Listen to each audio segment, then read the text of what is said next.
Hello, and welcome to the latest episode of the Dialogue Out Loud series. I'm Taylor Petrie, editor of Dialogue at Journal of Mormon Thought. Today, we're excited to have with us Christopher C. Smith, a historian who holds a PhD in religion from Claremont Graduate University and author of several excellent articles in Mormon studies. In his fascinating article, A People's History of Book of Mormon Archeology, Excavating the Role of Folk Practitioners in the Emergence of a Field, Smith takes us on a fascinating journey through the early years of Book of Mormon archaeology, showing how professionals and folk practitioners sometimes collided over in the course of the middle of the 20th century. There were some really great stories here, and I'm super excited to talk to you, Chris, about this, so welcome. Yeah, thank you very much, Taylor. So, Book of Mormon archaeology. This is a contentious project. There are lots of artifacts and claims about objects popping up even in the 19th century. Can you walk us through briefly that history and what leads to the attempts to organize an academic field in this area? Sure. There's a few early efforts at Book of Mormon archaeology. I mean, in the 19th century, they're sort of reading some of the publications about Mesoamerican archaeology, and they're making some connections to the Book of Mormon.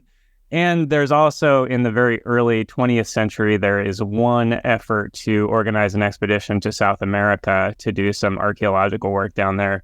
But Book of Mormon archaeology as an academic discipline actually really kicks off in the 1950s with an organization called the New World Archaeological Foundation. And they are trying to do Mesoamerican archaeology in order to prove the Book of Mormon true, essentially. That's sort of how it starts. And then as it evolves, fairly quickly within about a decade, the New World Archaeological Foundation is initially a nonprofit, a separate organization, but it's brought under the auspices of BYU. The church is kind of interested in controlling it, and making sure that it's academic and not embarrassing to the church. These scholars are not making, for instance, theological claims that the church would find embarrassing, and also that they're not making scholarly claims that might embarrass Mormon academics in general. And so you have the very conservative church leaders who are interested in controlling it for the theological reasons, like Joseph Fielding Smith. And then you also have the ones who are more concerned about the church's respectability, like maybe Howard Hunter, who are interested in controlling it so that they make sure that it has the academic respectability. And in the very early period when they're doing excavations, they're sort of exploring Mesoamerica because they don't know the area. And they hire a number of Mexican guides. And one of those Mexican guides is one of the characters that I study in this paper. And also they are kind of interacting as they go along with people who claim to have discovered artifacts that are salient to Book of Mormon history. And among those is my other main character in this essay, John Brewer, who in the Manti, Utah area is claiming to dig up a wealth of golden plates and inscribed stone artifacts and so forth that he claims are Jaredite and Nephite artifacts. So we'll get to some of these characters in a little bit more detail in the course of our conversation, but it sounds like in these early days, you're telling the story that there are some enthusiasts who are really interested in sort of proving the Book of Mormon. The church has a vested interest in supporting this kind of work. And at the same time, there are some eccentricities maybe among some of these early enthusiasts that the church is also interested in controlling and tamping down in certain ways. And other LDS academics who are also potentially embarrassed by some of the these outlandish claims that don't really square with more solid academic interpretations of the evidence, that are also kind of bringing to bear on the way that this field is sort of being constrained and supported by the church at the same time. Is that a fair understanding? Yeah, and I think a big part of the story that I'm telling in this paper is that the way that we have traditionally told the story of Book of Mormon archaeology. We have emphasized on a few, I would say, respectable scholarly figures.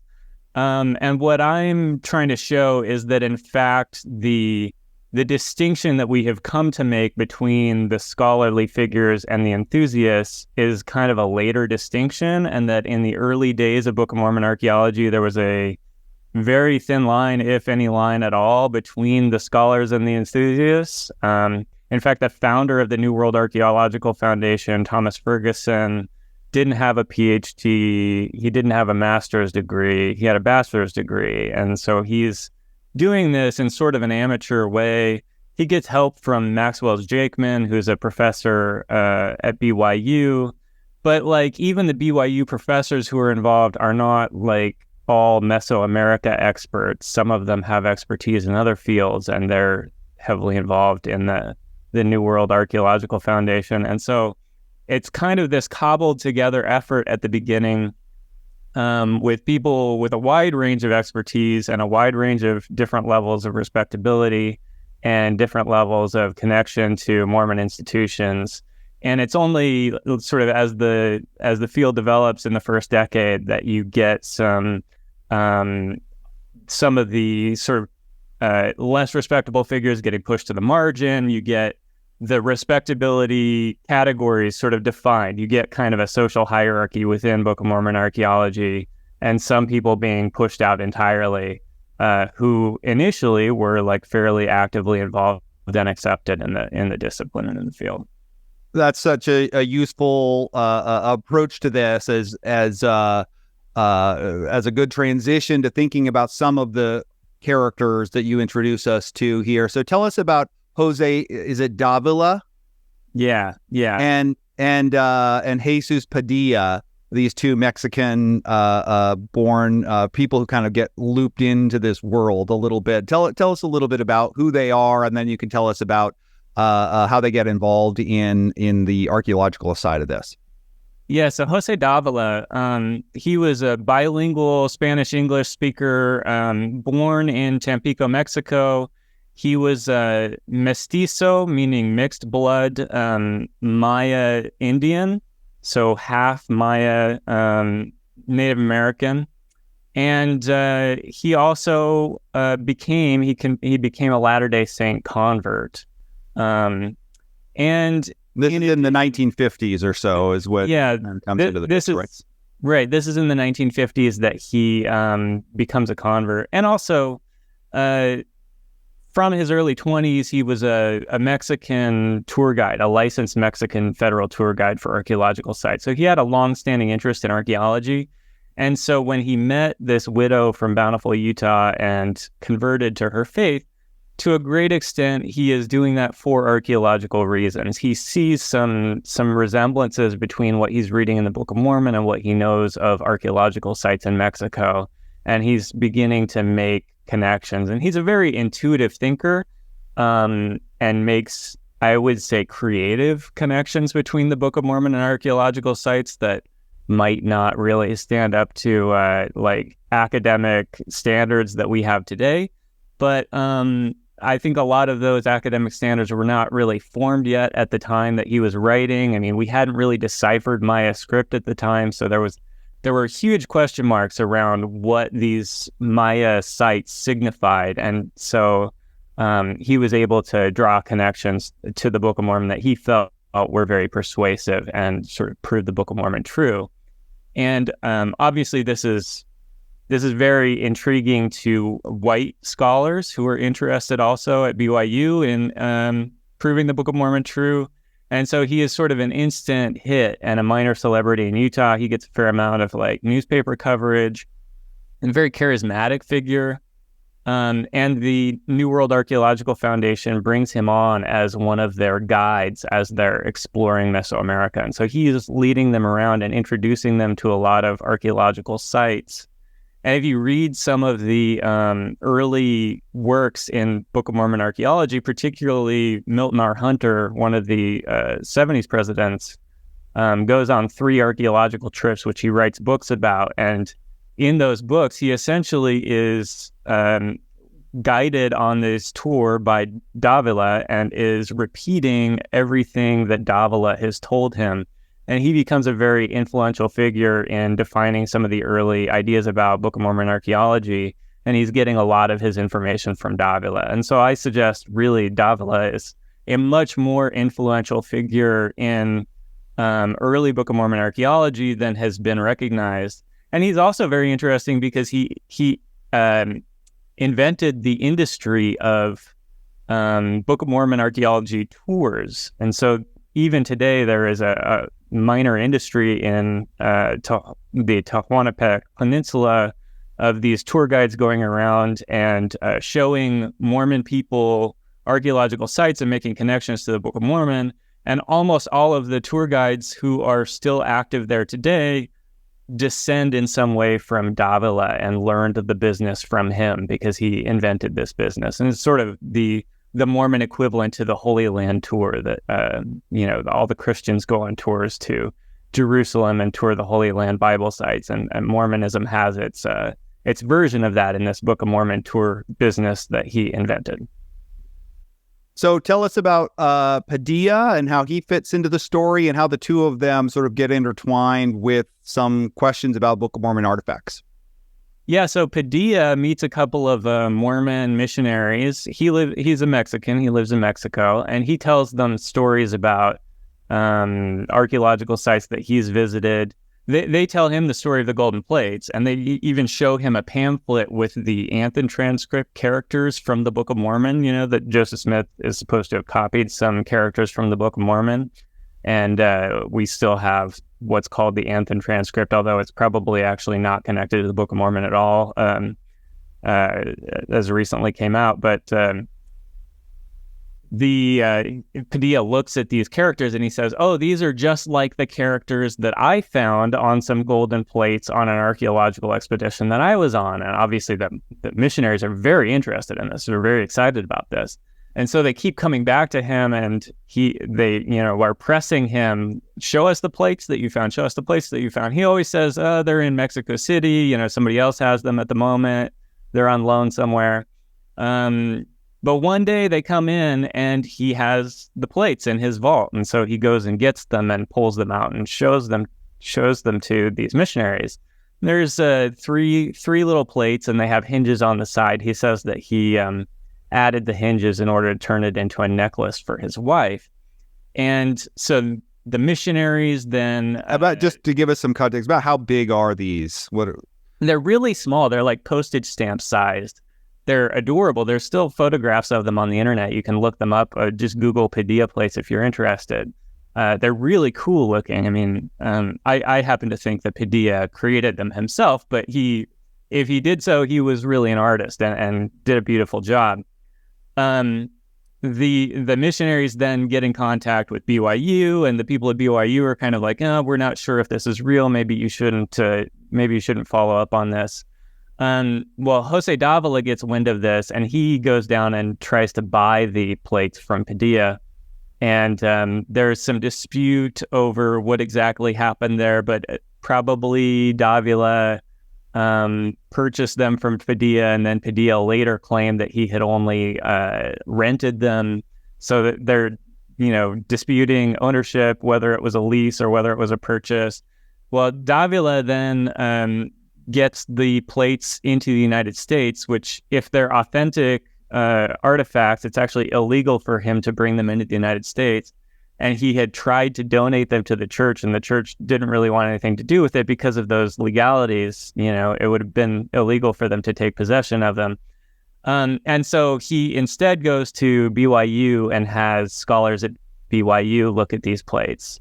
And they're trying to do authentication of the plates, which leads to a really interesting exchange between Davila and his allies and scholars at BYU, notably led by Ray Matheny, who was kind of like, I would say, like the debunker, the star debunker at BYU. Very skeptical figure. I mean, faithful Mormon, but really skeptical about claims like this. And he I would say fairly resoundingly debunked the authenticity of these artifacts, both based on material grounds and based on sort of inconsistencies in the stories that Padilla told different people about the plates. And Davila was very offended by this. And so the plates have continued in, I would say, like folk archaeological circles to be cited as a proof of the Book of Mormon. But in the official academic circles at that point, Davila is pushed out and Davila's allies are also pushed out, and these plates are considered inauthentic after that point. So that's really where the breach happens between the folk archaeologists. We create this category of the folk, and also this separate category of like the official or the academic or the scholarly or the scientific, And so that's where that respectability gap between the two comes from. So it's as you unpack this story, it's really with this object that sort of marks the turn in Davila's own reputation, and as you say, this sort of assertion of authority of the academic over the amateur as the sort of true final arbiter of Book of Mormon artifacts, right? And that happens relatively late in this process. Again, this is a couple of decades into the Book of Mormon archaeology project that the church had kind of backed here. Is that about right? I think it's in the 1970s. Is that right? Yeah. Well, it's I think it's the 1960s that this happens. But the really remarkable thing is, Davila had, led tours for the New World Archaeological Foundation. He'd given lectures at BYU. I mean, he really was a fairly respected figure, in part because of his credentials as a Mexican tour guide up to this point. And then, there's this break where all of a sudden he's no longer considered credible by the people at BYU. And that then leads to a sort of cascade of other things where he's sort of progressively becoming more and more a marginal figure. He's involved in some expeditions where he's accused of looting. He is accused in Mexico and goes to prison for a while of being involved in artifact smuggling connected with these Padilla plates, that he took illegally out of the country. He is also involved in some digs in Fillmore, Utah, where some people are helping him dig at an archaeological site that he claims is a place where the angel Moroni buried some golden plates. And a couple of people die because they're using dynamite underground, and there's a dispute over the mining claims. And they're trying at the last minute to get to the plates before the sheriff comes and kicks them off the property. And so they use a huge amount of dynamite, and then they go down in the cave too quickly, and they suffocate to death because of carbon monoxide gas that's still lingering from the dynamite. And so this, obviously this is not good for Davila's reputation, and he sort of returns to Mexico in dishonor as a result of all of that. And so there's a sort of cascading, like once you lose respectability, it can become a chain reaction where you become even less respectable over time. Well, and as even after some of these catastrophes early on, the Padilla plates, people are still reaching out to him. He still has a following, he still has credibility, and there is a kind of counter movement to say maybe this guy has more authority than the academics, right? And among even American saints. So really interesting dynamics of what's going on here. And this I guess, is another entry point to the other major figure that you introduced us to, John Brewer from Manti, Utah. Tell us a little bit about his story.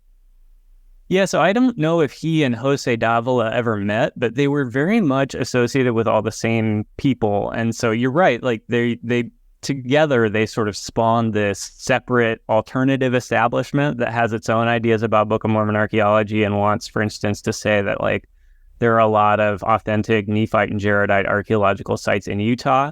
And this group is still active today. They hold an annual powwow and it's called the Morgan Powwow. And Terry Carter is a very prominent figure in the movement today and has sort of been a major popularizer of both the John Brewer and Davila stories. And you can find his YouTube videos on the subject if you're interested in exploring this more.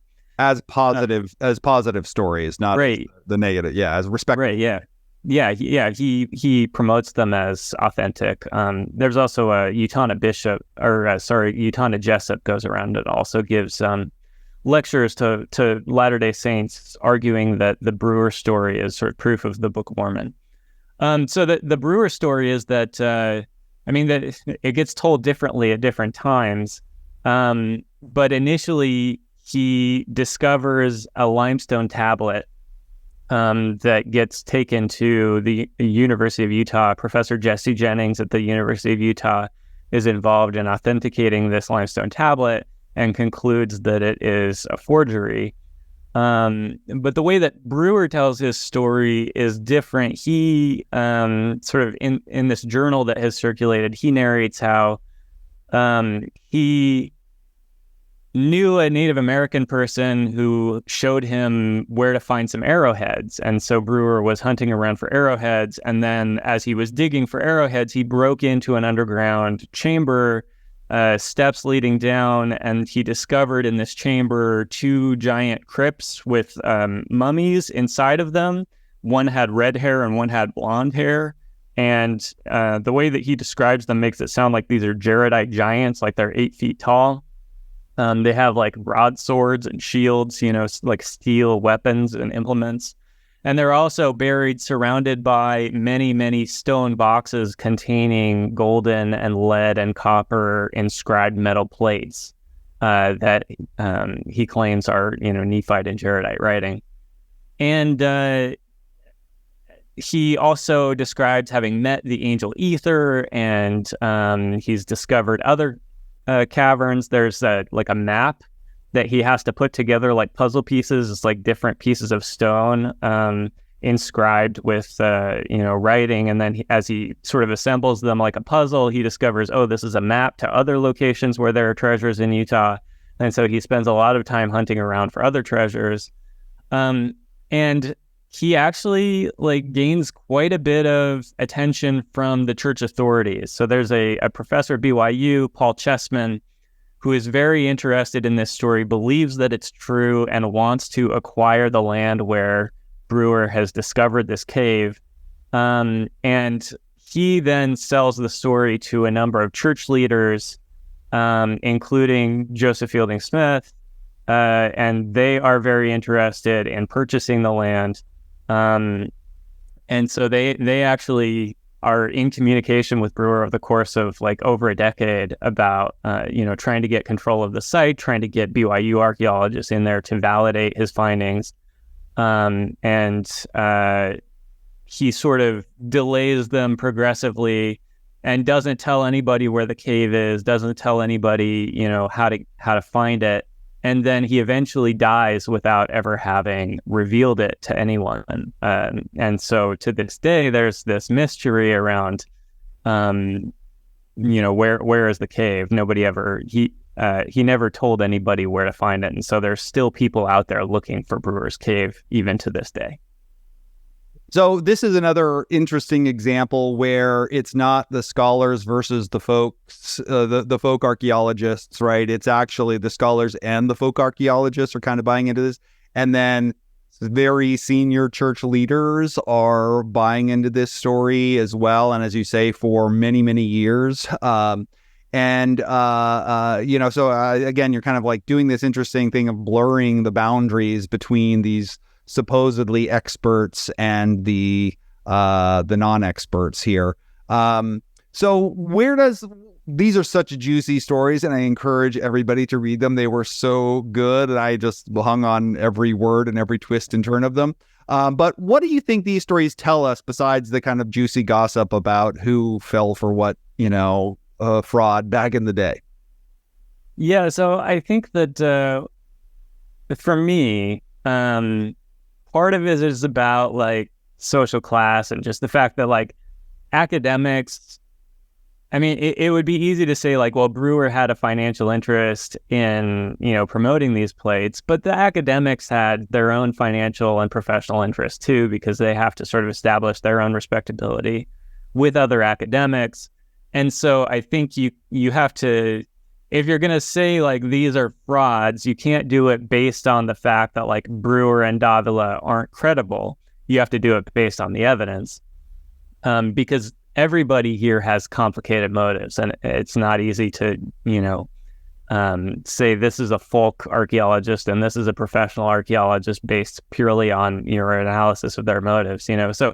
So I think like there's some takeaways in terms of like power dynamics and social class in academia that like we're not 100% objective even in academia. And like maybe the folk categories and the professional categories are not so much like real categories. Maybe to some extent those are social constructions, and I get into like how even the professional academics are telling stories that, in terms of the definition of folklore that we use in folklore studies, like the stories that the professional academics are telling are also folklore. There's one academic who finds a napkin in Manti, Utah at a restaurant that has cattle brands on it. And he goes, well, look, it's the same characters on the cattle brands that, were on the plates. And so Brewer obviously just plagiarized the cattle brands. And I actually found that napkin in the BYU archives, and I got to hold the napkin. It was so cool to hold because it was connected to this story that's like a really punchy, fun story. But actually, like, I don't think that there's any evidence that those cattle brands were the source of the characters on the plates. This is just like another fun story that somebody told. But in this case, it's a professional academic who's telling it. And so, like, to me, it's not always clear where the line between folklore and professional should be drawn. And I think we negotiate those boundaries as a community and as a society. And those are not like real boundaries that we discover, they're boundaries that we create. And so that's one big takeaway. And the other big takeaway is that, like, I think that we underestimate things like the sense of adventure in religion. I think that there's a lot of people who are seeking the sense of adventure in religion, and that can be incredibly powerful. And also there's this constant impulse in religion where institutions are sort of becoming bureaucracies, they're solidifying, they're creating routines, they're creating, respectable order. And that works really in an opposite direction to the charismatic aspects, like the prophetic and the miraculous. And so there's always sort of these two impulses in religion that are pulling in opposite directions, where the institutions are becoming more rigid. And then you get like creative or charismatic figures who are innovating and often spinning off new movements. And I think that we can see this dynamic between the folk and the professional as an example of that, where, they came in, Brewer and Davila came in as revitalizers, trying to bring back the charismatic aspects of Mormonism, and they get rejected by the institution, which ironically, what they were doing was not that different from what Joseph Smith did. And that's something that they continually highlighted was, we're just doing what Joseph Smith did. And the institution rejects them for that, because the institution has become sort of more rigid and hierarchical and bureaucratic. And I don't think that Joseph Smith would find a place in the Latter-day Saint Church as it is today. I think he probably would be rejected right along with Brewer and Davila. And so, completely apart from the questions of who are the true academics and archaeologists, you also can ask the question of who are the true Latter-day Saints. And I think that is sort of an equally open question in this story. And if you approach it, from a neutral perspective, you might find a lot of reason to believe that actually Brewer and Davila are sort of the truer Latter-day Saints in terms of like faithfulness to the origins of the tradition, the origin stories of the tradition. And so I think, on both sides, like, I want to, if not increase the respectability of these figures, then at least like raise them up as to say, like, here are these figures who challenge a lot of our assumptions about the categories in the world. These social categories that we take for granted actually are fuzzier and more socially constructed than we tend to think. Thank you so much for joining me today, Chris. It's such a pleasure to talk to you about your research, and I'm just really excited about it. We hope that our listeners have enjoyed the conversation and have learned something new about Book of Mormon archaeology. If you'd like to learn more, check out Christopher C. Smith, A People's History of Book of Mormon Archaeology, Excavating the Role of Folk Practitioners in the Emergence of a Field, in the fall 2023 issue of Dialogue, and explore other resources on this topic there as well. To our listeners, thank you for joining us today. If you enjoyed this episode, please share it with your friends and colleagues, and don't forget to leave a review and get in touch with us about any comments or questions. We hope that you'll tune in for future episodes of the podcast. And please subscribe and rate the show, and be sure to check out the whole range of shows in the Dialogue Podcast Network.